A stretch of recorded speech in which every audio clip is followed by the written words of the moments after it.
Olá, doutores, olá, doutoras. Mais um programa A Priori. Comigo, o professor Alexandre Torido, diretamente do Estúdio Leste, aqui em Belo Horizonte. Temas do direito, temas atuais. Hoje com um tema muito especial e com convidados especiais. Vamos juntos, está no ar A Priori. Muito bem, doutores, muito bem, doutoras. Iniciando mais um programa A Priori, aqui do Estúdio Leste. Com um tema extremamente interessante e extremamente relevante, como eu disse. De qualquer forma, antes de começar, eu queria mais uma vez agradecer a você que tem acompanhado os nossos programas, que tem dado o seu like, que tem mandado os comentários. Qualquer sugestão de tema, coloque nos comentários, né? A gente vai analisar dentro daquilo que é possível, na nossa pauta extensa de entrevistas, né? Eu conto com vocês e agradeço pela colaboração até agora, né? E não percam os próximos programas com gente muito boa, sempre ligado ao nosso direito, né? Ao nosso mundo do direito. E muitos me perguntam, professor Alexandre Torido, o senhor grava onde? Né? O senhor tem um estúdio? Que estúdio Leste é esse? Né? O Estúdio Leste, ele está situado aqui em Belo Horizonte, no bairro de Santa Teresa, o bairro boêmio de Santa Teresa, que todos nós conhecemos e temos muito carinho por ele, onde tem uma estrutura de estúdios muito bacana. Você pode gravar a sua aula, você pode fazer o seu curso, enfim, o programa A Priori gravado aqui, pela qualidade das imagens, pela qualidade do programa, vocês conseguem perceber que a mão de obra e a estrutura física é muito boa, né? Então, quem quiser se interessar pelo estúdio, participar e fazer parte desse time do Estúdio Leste, olhe os telefones, observe os telefones que estão aí na sua tela, ok? Muito bem, pessoal. Vamos para o que nos interessa. Vamos ao nosso tema de hoje. Hoje nós vamos falar sobre as relações de consumo e a pandemia, né? E alguns outros programas a gente já falou sobre a questão da pandemia, relacionado aos contratos de trabalho, relacionado à revisão de contratos de natureza civil, muito ligado à questão da locação. E hoje a gente vai especificar um pouco mais, vamos falar daquilo que está no nosso dia a dia, né? Aquilo que é o nosso uso, que é a relação de consumo. Uso e consumo, evidente.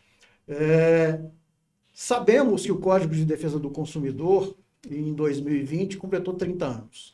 É uma legislação nova, né?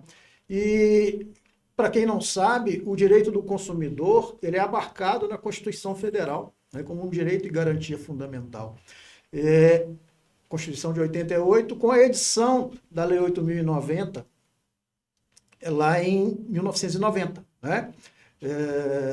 Enfim, trouxe hoje dois especialistas da área do direito do consumidor, que eu tenho a honra de receber, como sempre, grandes nomes do nosso direito. Nosso primeiro convidado, Dr. Marcelo Barbosa, coordenador do PROCON da Assembleia de Minas Gerais, membro da Comissão de Defesa do Consumidor da OAB, advogado. É uma honra, doutor Marcelo, a participação do senhor. Muito obrigado por aceitar o nosso convite. Professor Alexandre, eu que agradeço, tá? É um prazer estar participando do programa Priori aqui no Estúdio Leste e agradecer a produção por trazer esse tema tão importante que é a defesa do consumidor nesses momentos de pandemia. Agradeço muito a participação do senhor, muito nos honra.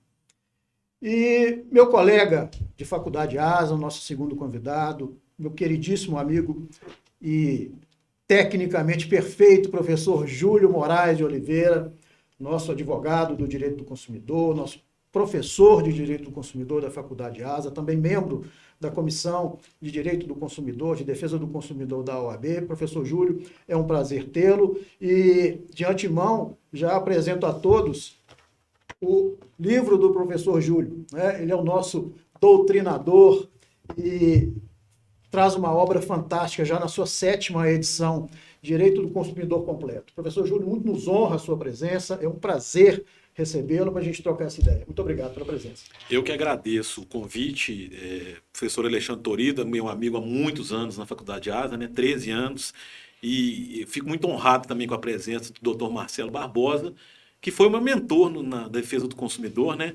Foi onde eu comecei o meu interesse pelo direito do consumidor, foi no PROCON Assembleia de Minas Gerais, Sim. Isso em 2003, né? E até hoje eu estou aí batalhando nessa defesa do consumidor. Muito obrigado pelo convite, fico muito honrado. Eu tenho certeza que a gente vai bater um papo muito interessante, muito esclarecedor para todos que estão nos acompanhando, os operadores do direito, os estudantes, enfim, aqueles que estão no nosso dia a dia das relações de consumo e que são muitas dúvidas.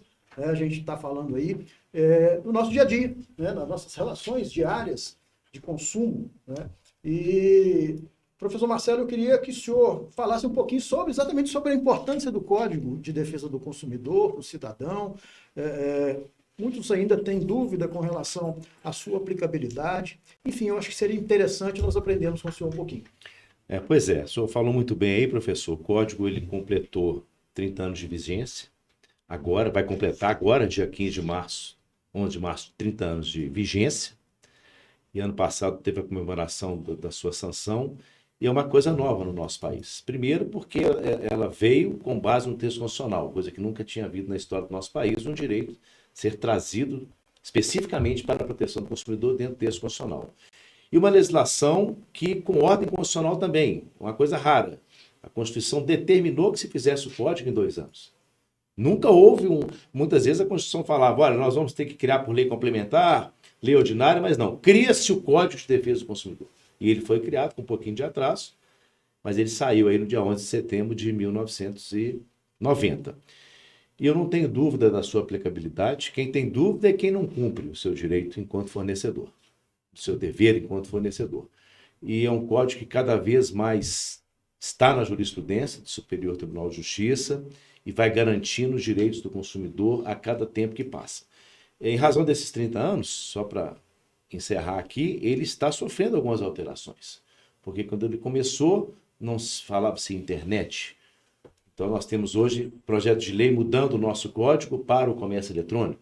Temos um projeto de lei que já está na pauta do Congresso Nacional, que é atualizando a situação do sobreendividado, que é o projeto de lei 3015. Nós não temos hoje um trato ao sobreendividado brasileiro. Ele não tem proteção legal nenhuma. E essa legislação está sendo atualizada, o código, exatamente nesses 2 pontos, o comércio eletrônico e o sobreendividamento, para torná-lo bem mais próximo da situação que passamos hoje.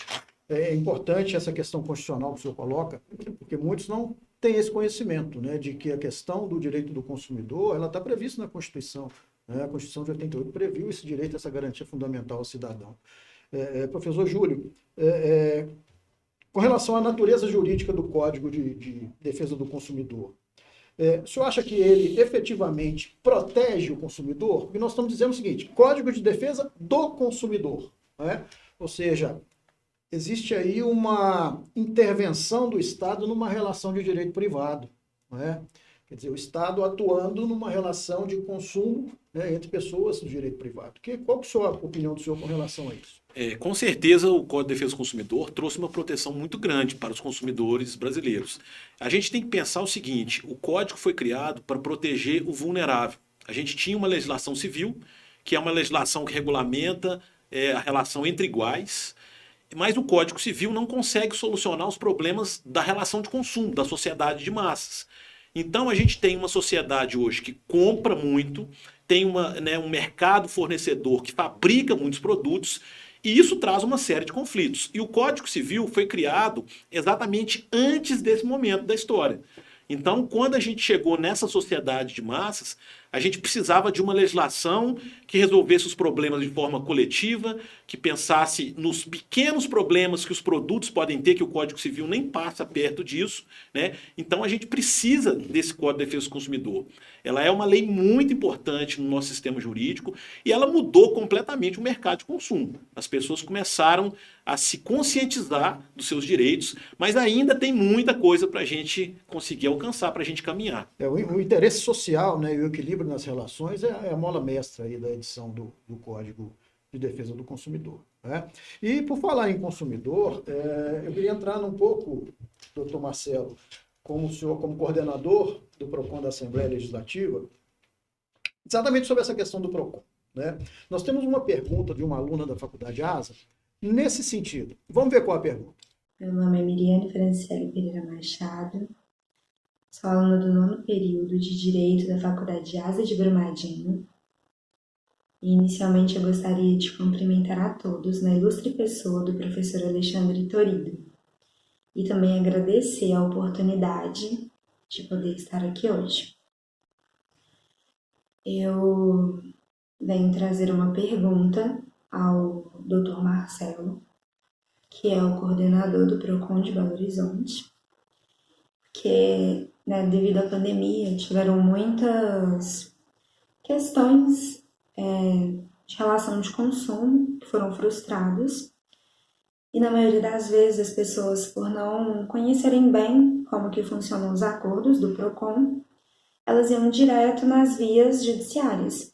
Então, eu gostaria que o senhor pudesse explicar como que funcionam os acordos, quais são, né, as penalidades, as consequências para as pessoas que descumprem os acordos, e se esses acordos eles podem ser levados depois para a via judiciária. Gostaria também de saber qual é a importância de procurar primeiramente o PROCON para tentar resolver inicialmente esses conflitos de relação de consumo. E é isso, muito obrigada a todos. Ok, Mariana, agradeço a sua pergunta, que é muito importante. Os PROCONs existem aí até mesmo antes do Código de Defesa do Consumidor. A Fundação PROCON de São Paulo é da década de 70. Então nós temos aí a Constituição de 88 trazendo o Sistema Nacional de Defesa do Consumidor, que é composto também pelo Ministério Público, as Defensorias Públicas, as entidades civis de defesa do consumidor e os PROCONs. Os PROCONs são órgãos administrativos. Podem ser tanto da esfera federal, que nós temos hoje a Senacom coordenando os PROCONs, como os PROCONs estaduais e também os PROCONs municipais. Cada município deveria ter o seu PROCON. E aí nós já temos um problema. Nós temos uma defasagem muito grande hoje em números Brasil, apenas 20% dos municípios brasileiros possuem órgãos de defesa do consumidor. Belo Horizonte tem esse privilégio. Nós temos aqui o PROCON Municipal de Belo Horizonte, temos o PROCON da Assembleia Legislativa, que está no âmbito do Poder Legislativo, não tem o poder de polícia, mas faz todo o trabalho de orientação aos consumidores, às audiências de conciliação. E temos o nosso PROCON estadual aqui em Minas, que é do Ministério Público, cuja vocação é o atendimento às demandas coletivas. E o PROCON, por ser um órgão administrativo, ele não pode obrigar um fornecedor a cumprir determinada situação. Ele pode multar, ele tem as sanções administrativas previstas no Código, especificamente no artigo 56, dentre elas as mais comuns são as multas, a apreensão dos produtos, mas essas questões todas podem ser judicializadas. Aliás, elas são judicializadas, infelizmente, pela maioria das empresas que são multadas, dentre elas as empresas de telecomunicações. Contudo, os acordos que são feitos nos PROCONs, eles têm, com base no Código de Processo Civil, efeito de título executivo extrajudicial. Ou seja, se não houver o cumprimento por parte da empresa, esses acordos podem ser executados no Poder Judiciário. E, por fim, nós estamos esperando a aprovação de um projeto do Congresso Nacional, que é o projeto 5196, que trata do fortalecimento dos PROCONs, e lá existe a previsão, inclusive, de uma multa aplicada pelo PROCON em audiência, caso não haja o cumprimento do acordo. Mas isso aí ainda é um projeto. Então, hoje faz-se o acordo, e esse acordo não sendo cumprido, o consumidor tem, de fato, providenciar sua execução no Poder Judiciário. Mas continua valendo a pena. Mesmo apesar disso, são poucos os descumprimentos de acordos nos PROCONs, mas nós temos um índice de acordo da ordem de 83%. Mas tem uma turma aí, que é aquela turma da área de saúde, da área bancária, que ainda insiste em descumprir o código. Esse pessoal, infelizmente, quando não tem acordo do PROCON, a solução é o Poder Judiciário, e nós confiamos também no Poder Judiciário. Essa questão da existência do PROCON, que é realmente, como o senhor está dizendo aí, antes da Constituição, existe uma dúvida muito grande, né, com relação aos operadores do direito da eficácia do PROCON, né? Falamos aqui nos bastidores exatamente sobre alguns operadores do direito que entendem, PROCON, não vamos mexer com o PROCON não, vamos judicializar de uma vez, vamos lá no Juizado Especial das Relações de Consumo, não vamos mexer com o PROCON, né? Eu acho, professor Júlio, que existe aí uma ideia meio deturpada, né? Porque nós temos aí um órgão eficaz, né? Pelo que o doutor Marcelo está dizendo, 83% de acordo, né? E que, às vezes, o cidadão, em decorrência de uma má instrução, né, de um profissional, não utiliza. Com certeza. Eu que já pude trabalhar no PROCON, eu pude ver essa efetividade muito de perto. A gente tinha um índice de acordo muito alto, e os PROCONs normalmente têm um canal direto com as empresas, né? Então, isso facilita o acesso do consumidor que ele não teria sozinho, né? Ou até mesmo de outra forma. Então, o Procon, os Procons, de um modo em geral, cumprem um papel muito importante. Se a gente não tivesse, talvez, os Procons no nosso país, o judiciário, que já está atolado de processos na área de relação de consumo, estaria muito mais, né? Porque exatamente o Procon ele faz uma filtragem de muita coisa que estaria chegando no judiciário e que não chega exatamente porque os acordos são feitos na esfera do Procon. Então, acho muito importante mesmo. Eu acho que seria até interessante, no momento que se judicializa uma demanda na relação de consumo, como requisito, né, a ida ao PROCON. Né? Quer dizer, você já foi ao PROCON, você ajuiza a ação com base numa reclamação do PROCON ou de um acordo que não foi realizado, né? Que seria até um requisito, mas eu não sei se na prática funcionaria bem essa situação.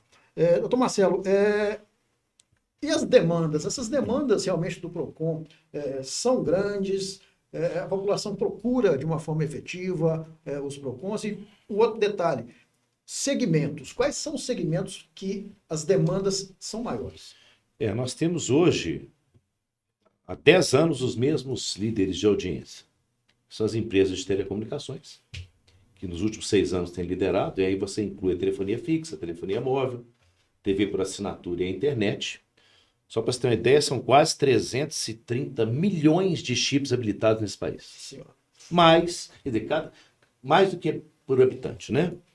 Então, só aí são 328. E nós temos uma situação também, em segundo lugar, dos empréstimos. E aí entram os famigerados empréstimos consignados, que tem sido hoje aí motivo de saúde para os idosos, para os pensionistas, aposentados, porque é um sistema que veio com um interesse interessante, porque é um juros muito favorável, muito bom, mas eles estão sendo hoje colocados sem autorização dos consumidores, extrapolando aquele mínimo existencial que a gente pede, que no máximo 30% de comprometimento de renda. Então, os empréstimos hoje, junto com o cartão de crédito, são o segundo lugar. Ou seja, o consumidor não está conseguindo pagar esses fornecedores, esse crédito, e sobreviver ao mesmo tempo. Então, isso acaba desaguando no PROCON. Esses dois segmentos nos preocupam muito, mas o segundo muito mais que o primeiro, porque o segundo você entra em contato com a operadora, você entra em contato com a agência reguladora, com o PROCON, acabam resolvendo. Mas o superendividamento é uma questão gravíssima e a aprovação do projeto de lei 3515 do Congresso vai amenizar muito essa situação. Por exemplo, lá obriga uma pessoa que está concedendo crédito, um banco, a verificar a capacidade, Júlio, econômico-financeira do consumidor de honrar com aquele compromisso. Se ele não fizer isso, os juros que estão do contrato podem não ser aplicados. Hoje empresta-se sem nenhum critério, empresta-se com total irresponsabilidade. E pelo outro lado, nós temos um consumidor que a educação financeira é zero. Ou seja, nós estamos aí com o encontro de duas situações totalmente favoráveis ao sobreendividamento, infelizmente. É interessante porque eu trabalho em uma empresa da área de siderurgia, eu sou diretor jurídico dessa empresa, e a gente tem muitas demandas contra bancos exatamente relativas a empréstimos. E tese de defesa dos bancos são que as relações bancárias não fazem parte do conteúdo da relação de consumo, ele não é caracterizado como uma relação de consumo, né? E alguns juízes têm entendido nesse sentido, né, que os empréstimos não fazem parte dessa relação de consumo, é uma de natureza civil, né, comum, mas outros não. A maioria entende que é ainda relação de consumo. Então existe aí, professor Júlio, essa diferença jurisprudencial aí de entendimento, né? Não sei o entendimento do senhor com relação a isso. Eu entendo que é consumo, não tenho a menor dúvida que seja. Eu não sei a posição do senhor. Alexandre, eu acho que depende quem é o tomador do empréstimo, né? Se a gente está falando de uma pessoa física, né, de um consumidor, eu não tenho dúvida que é relação de consumo. Existe, inclusive, um entendimento do Supremo, né, que foi já julgado em 91, né, Marcela? É a DIN 2571. 2571, né, que foi julgado exatamente no sentido contrário, dizendo que aplica-se o Código de Defesa do Consumidor, atividade bancária, em qualquer sentido. Sim. Agora, a questão é se o tomador de empréstimo é uma pessoa jurídica.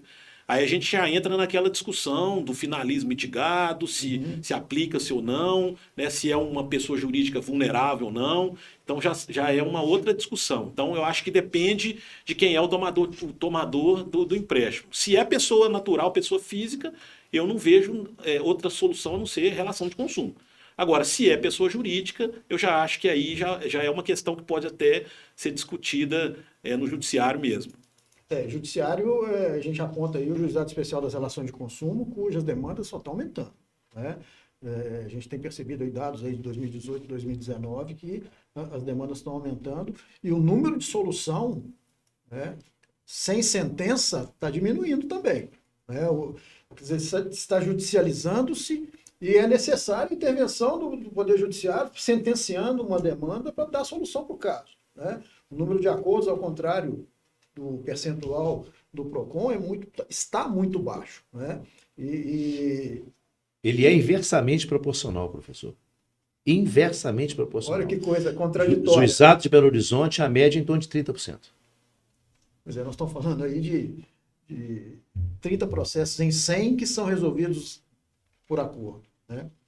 Eu queria mudar um pouco, doutores, o nosso foco e falar um pouco da pandemia, né? A pandemia aí que realmente afetou vários segmentos empresariais, pessoas físicas, e evidentemente que impactou, né, financeiramente nos consumidores, né?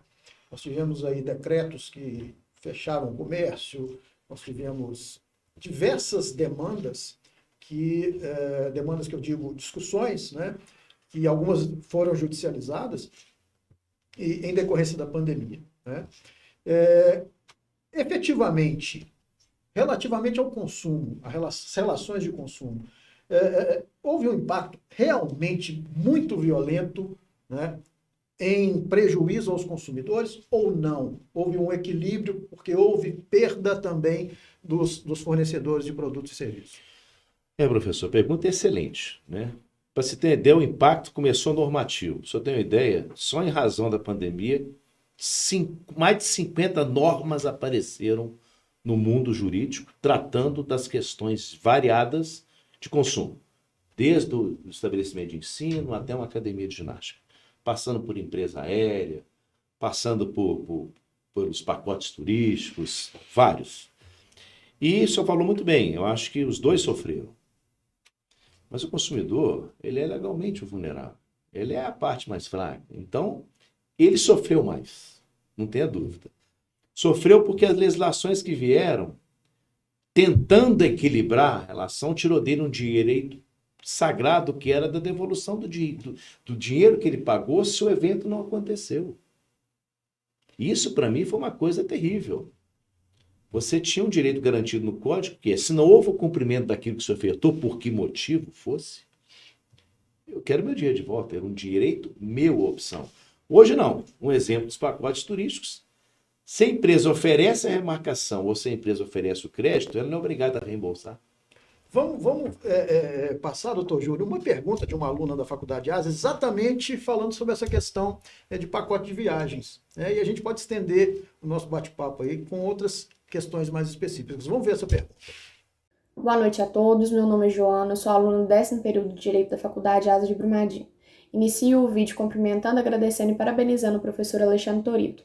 Agradeço imensamente o convite para participar e parabenizo pelo excelente trabalho que vem sendo feito. Cumprimento o professor Júlio Moraes, que tive a honra de ter como professor, inclusive da matéria de Direito do Consumidor, e cumprimento o doutor Marcelo Barbosa. É uma honra estar na presença dos senhores. Minha pergunta é voltada para os impactos que a pandemia trouxe no âmbito do direito do consumidor, especificamente nos pacotes de turismo, passagens aéreas e viagens. Em agosto de 2020, entrou em vigor a Lei 14.046, que dispõe sobre remarcações e cancelamentos dessas viagens, ditando prazos e deveres, tanto para o consumidor quanto para o empresário.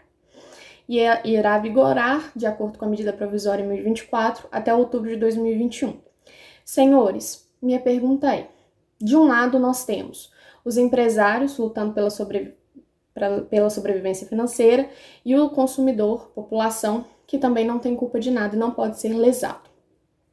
Os senhores acreditam e concordam com essa lei Acredita que ela balanceou a relação entre consumidor e empresário e foi favorável para os dois, ou discordam, vislumbrando uma medida menos amarrada para o consumidor, que ele não seja tão induzido, por assim dizer, a escolher opções vantajosas para essas empresas? Minha dúvida é essa: qual a opinião dos senhores e se vislumbram uma saída mais favorável para o consumidor nessa situação? Agradeço mais uma vez a oportunidade de participar. Boa noite. Eu queria agradecer a pergunta da aluna Joana.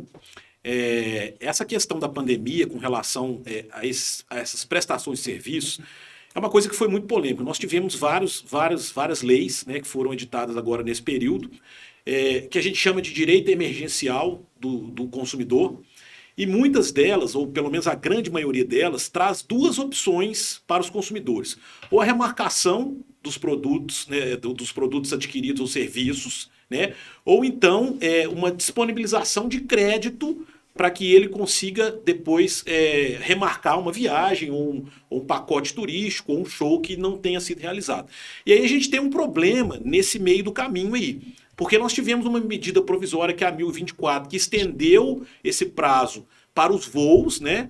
E os outros serviços, as outras questões, a gente não tem a extensão desse prazo. Então, quer dizer, no dia 31 de outubro, terminou o prazo da pandemia para esses pacotes turísticos e uma série de outros eventos, e a gente não teve a extensão, né, desse período aí através de medida provisória. Então a gente está aí num vácuo jurídico aí, e provavelmente uma coisa que eu estava pensando hoje, inclusive, sobre isso, é que essa pandemia ainda vai se estender por mais um período, né? Então nós já estamos aí em fevereiro de 2021, até quando vai? Né? Então, por exemplo, eu quero marcar um pacote turístico que eu teria marcado para janeiro agora de 2021. Aí eu não viajei por causa da pandemia. Quando que eu vou marcar?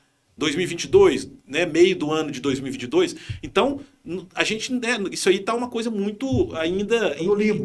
Tá num limbo jurídico, tá muito, né, sem saber o que fazer. Então, eu acho que essa é uma questão ainda que vai ser judicializada pelos consumidores, né, e a gente ainda não sabe como isso vai se solucionar.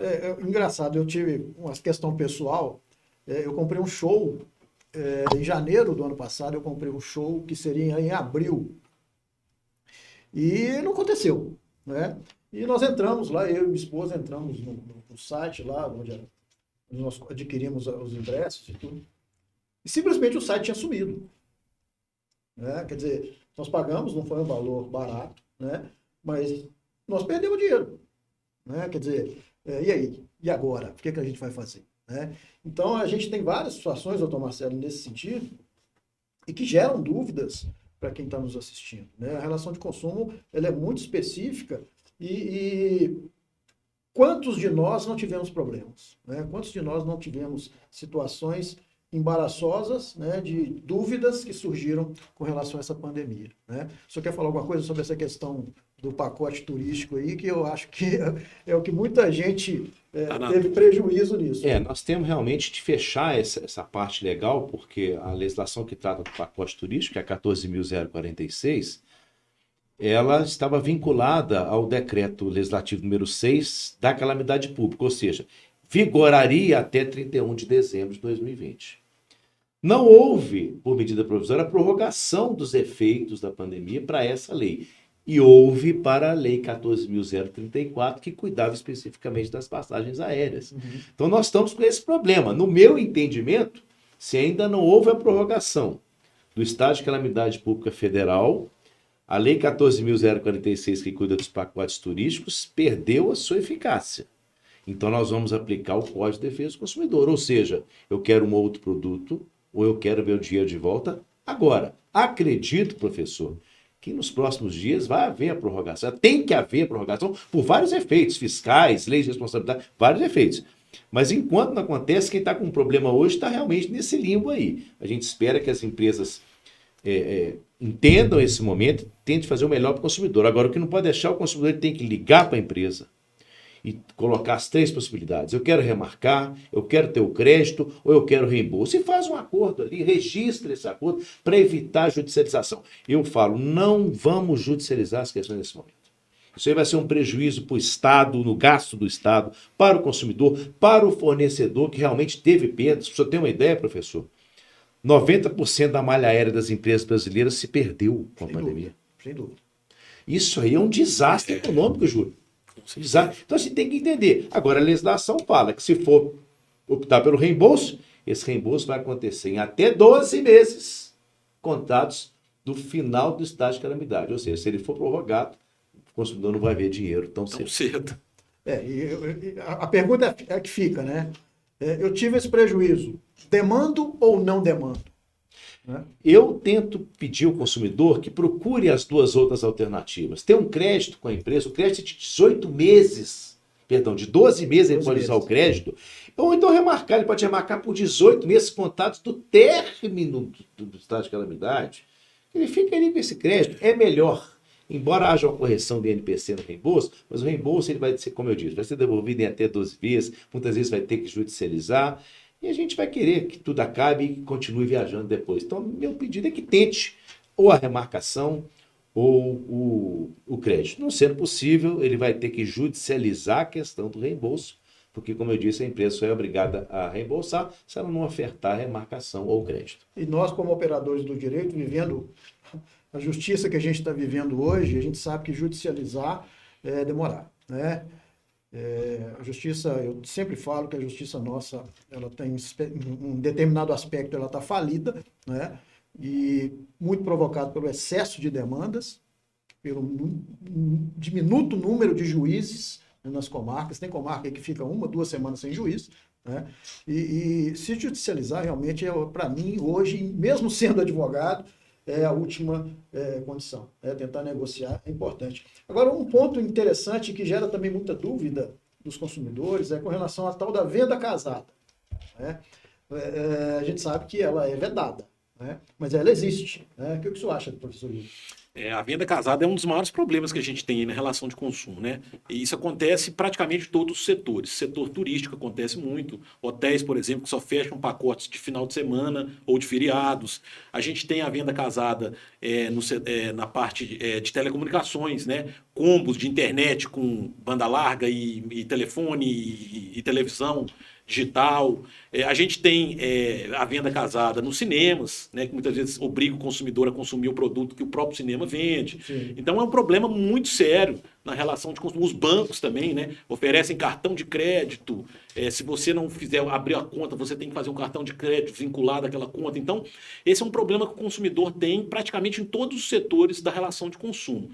E Marcelo talvez possa falar melhor do que eu sobre isso, mas deve ser uma das questões mais questionadas também no PROCON, né, a questão da venda casada, que é um problema muito sério. Apesar dos fornecedores saberem que é proibido esse tipo de prática, a gente tem, por outro lado, uma questão que é muito imposta aos prepostos das empresas de um modo geral. Quase todos têm que cumprir meta. E quando eles têm que cumprir meta, eles têm que oferecer para os consumidores a maior quantidade de serviço possível. Né? Então é uma coisa que fica nessa balança, né, do próprio fornecedor. A gente sabe que é uma prática abusiva, mas os empregados, de um modo em geral, são meio que obrigados a fazer esse tipo de prática e os consumidores é que acabam sofrendo com essa consequência. Você compra um eletrodoméstico, aí eles oferecem um seguro, né? Seguro, Um seguro de 1 ano, de uma televisão, até de um celular. Garantia estendida, né? Tudo isso é feito. Isso é um problema gravíssimo, esse que o professor colocou. A pessoa sai da casa dele para comprar uma televisão e sai com 8 seguros. Isso é um fenômeno. Isso é um fenômeno. É o cumprimento de meta, ocultando essa informação do consumidor, fazendo com que ele assine papéis e depois que ele vai ver que aquilo ali está colocado, embutido no preço do produto, não pode, nem como forma de desconto. Então, essas situações, professor, na venda casada especificamente, é lamentável muitas vezes o legislador brasileiro. É um paradoxo, né? Que muitas vezes o legislador brasileiro... Porque quando fala que o Estado vai proteger o consumidor, o Estado, para mim, Júlio, é executivo, judiciário e legislativo. Então, você não tem que ter decisões judiciais favoráveis. Você tem que ter normas legais favoráveis. E a venda casada era crime. Até 2012, não é mais. Quem tirou aquilo de lá? Por que tiraram aquilo de lá? Né? Então, hoje é uma prática abusiva. A empresa está sujeita a uma multa. Ou até mesmo a ser proibida de vender aquele tipo de produto ou serviço. Então, é importante que o consumidor fique atento a isso, denuncie seus PROCONs, porque os PROCONs podem aplicar a sanção administrativa da multa, mas muitas vezes não percebem a sutileza da venda casada. Isso acontece muito no mercado você colocou aí das instituições bancárias, onde a pessoa vai pegar um empréstimo para isso, tem que fazer um seguro ali naquele banco, tem que pegar um cartão de crédito naquele banco. E a pessoa pega, porque ela está precisando do dinheiro. E não sabe que muitas vezes aquilo, professor, é uma prática abusiva condenada pelo Código. Então, muito bom, o programa está trazendo essa informação. Leia realmente o que você está assinando, né? Entenda o que você está assinando, porque hoje a gente coloca a penúltima cláusula de todo contrato de consumo é aquela que diz: declare estar ciente de todas as condições do contrato. Você não está ciente de absolutamente nada. E o artigo 46 do Código deixa claro: se você não está ciente previamente de absolutamente nada, você não se obriga àquilo. Então tem que ter atenção. Aqueles contratos que vem no celular, né? Li e concordo. Exatamente. E a gente realmente não lê absolutamente nada. Senhores, nosso programa está chegando ao final. Ele tem um perfil mais compacto, mais objetivo mesmo, trazer várias questões pontuais. Não tenho a menor dúvida que a gente podia ficar aqui mais 1 hora conversando sobre as questões das relações de consumo, um tema extremamente importante para o mundo do direito, para os operadores. E acho que ficou bem claro, e os senhores puderam trazer aqui informações extremamente relevantes sobre o tema. Eu fico muito honrado, muito agradecido pela presença dos senhores. O doutor Marcelo muito me envaideceu a presença do senhor. E falamos aqui sobre o PROCON. E eu passo para as suas considerações finais, para a gente ter o prazer de recebê-lo mais uma vez. E contamos também com o senhor lá, professor Júlio, na Faculdade ASA, quando voltarmos presencialmente para alguma palestra, alguma coisa nesse sentido. Fica aí de antemão, em nome da faculdade, intimado a comparecer. Muito obrigado pela presença. O que é isso, professor? Eu que agradeço. Eu falo que isso não é favor nenhum, isso é obrigação nossa, enquanto PROCONs, de levar a educação para o consumo para fornecedores e consumidores. Então, eu quero parabenizar o programa por colocar esse tema sensível, nesse momento sensível do país, e aproveitar e dizer às pessoas o seguinte: está difícil agora ir aos PROCONs por causa da pandemia.